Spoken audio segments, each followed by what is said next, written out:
The offenses against the state, the offenses against the state, section 121 से 130 तक जो है वो हम स्टडी कर रहे हैं, जिसमें पीछे हम जो है वो कुछ एक्ट्स देख चुके हैं जो कि स्टेट के हवाले से जुर्म करार दिए गए हैं। अब हमारा जो नेक्स्ट सेक्शन है वो है 123B, जिसमें हम बात करेंगे नेशनल फ्लैग की, यानी कि हम बात कर रहे हैं कौमी परचम की। ठीक है, पाकिस्तान का कौमी परचम। तो पाकिस्तान के कौमी परचम की अगर कोई बंदा तौहीन करता है तो ये पाकिस्तान पीनल कोड 1860 के तहत जो है वो एक जुर्म करार दिया गया है। सबसे इंपॉर्टेंट बात जो है वो यहाँ पे ये है कि what are the different kinds of acts which are considered to be the offences relating to the national flag. तो यानी कौमी परचम के साथ कौन सी हरकत आप करें या कौमी परचम के साथ कौन से आप एक्ट करें जो कि पाकिस्तान पीनल कोड के तहत जुर्म करने के मुतरादिफ हों। तो इस सेक्शन को जब हम डीपली देखते हैं तो वहां पे दो इंतहाई अहम वर्ड लिखे हुए हैं। Number 1 is the defiling and number 2 is the removing. Okay जी, सो डीफाइलिंग और रिमूविंग, इन दोनों एक्ट्स को परचम से रिलेटेड जुर्म करार दिया गया है। सो नंबर 1 हम डीफाइलिंग पे आते हैं। Defiling must be deliberate, so defiling must be intentional with the free consent of the offender. ठीक है, अगर जो है बंदा अपनी आजाद राय से, अपनी आजाद मर्जी से कौमी परचम को डीफाइल करता है तो ये पाकिस्तान पीनल कोड के तहत जो है वो जुर्म करार दिया गया है। मसला ये है कि what do you meant by the डीफाइलिंग।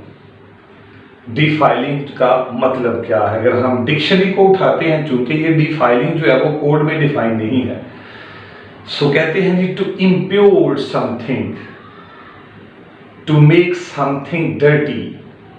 Okay, यानी किसी चीज को खराब करना, किसी चीज की शनाख्त को खराब करना। तो अब ये खराब कैसे होती है शनाख्त किसी चीज की, या कोई चीज इम्प्योर कैसे होती है, उसकी डिग्निटी कैसे जो है वो इम्प्योर हो सकती है? नंबर 1, आप कौमी परचम को अगर टुकड़े टुकड़ों में तकसीम कर देते हैं, दैट इज डीफाइलिंग। आप कौमी परचम को जला देते हैं, दैट इज डीफाइलिंग। आप कौमी परचम को के ऊपर कोई क्रॉस लगा देते हैं, ठीक है जी, आप कौमी परचम की अपीयरेंस को बिगाड़ने की कोशिश करते हैं, चांद और तारा जो वहां पे तारा बना हुआ है, स्टार्स जो बना हुआ है, उसको आप जो है वो डीफाइल करते हैं, उसकी शेप चेंज करने की कोशिश करते हैं। इसके अलावा जो नेक्स्ट है वो ये है कि आप कौमी परचम को उतार के जो है वो जमीन के ऊपर फेंक देते हैं, या कौमी परचम को आप जमीन पे फेंक के अपने पांव के तले रोंदने की कोशिश करते हैं। तो ये जो सारे के सारे आपके एक्ट्स हैं, that must be considered to be the defiling of the national flag. Okay, दूसरा वर्ड है वहां पे है दैट इज रिमूविंग। रिमूविंग जो है वो दो तरह से आपने देखनी है, that is authorised removing and the unauthorized removing. Authorized removing is not an offense. Unauthorized removing is an offense. यानी आपने अक्सर जो है वोगा बॉर्डर पे गए हो लाहौर, या आप गंडा सिंह बॉर्डर कसूर में गए हो, तो वहां पे कौमी परचम को रिमूव यानी उतारने की तकरीब होती है।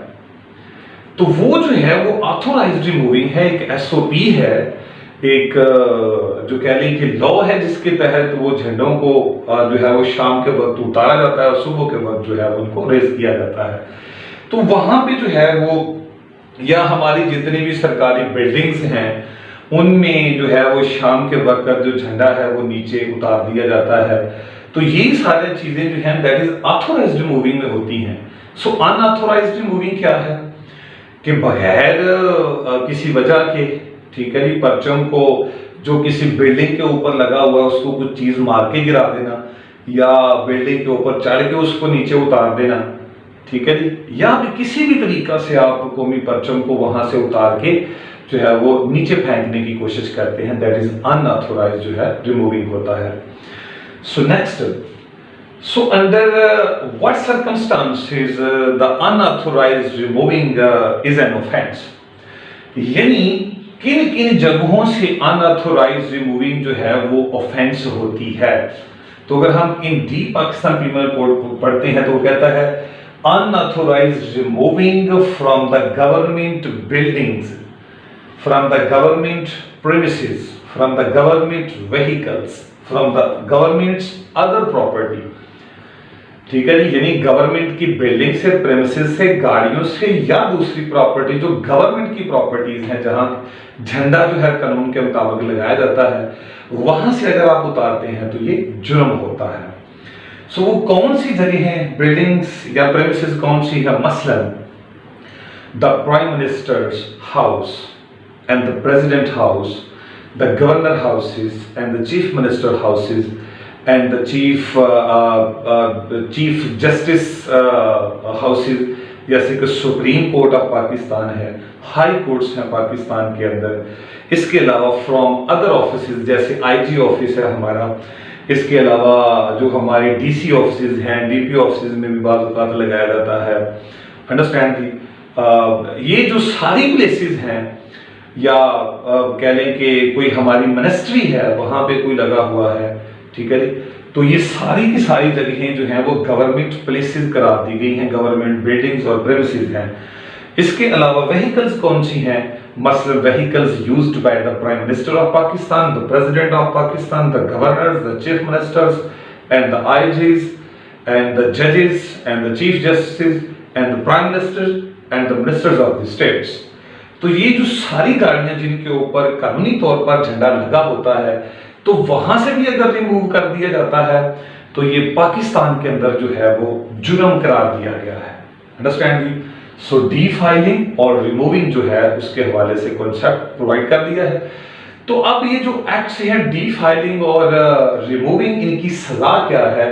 तो जब हम 123B में पढ़ते हैं तो वो यहाँ पे हमें कहता है the punishment may be extended up to 3 years, यानी 3 साल तक सजा दी जा सकती है या सिर्फ जुर्माना किया जा सकता है, that is decided by the court, या सजा और जुर्माना दोनों की जा सकती है। ठीक है जी? सो 3 साल सजा है या जुर्माना है या दोनों सजाएं दी जा सकती हैं। सो परचम के हवाले से जो कंसेप्ट 123B में था वो अब तक पहुंचा दिया है।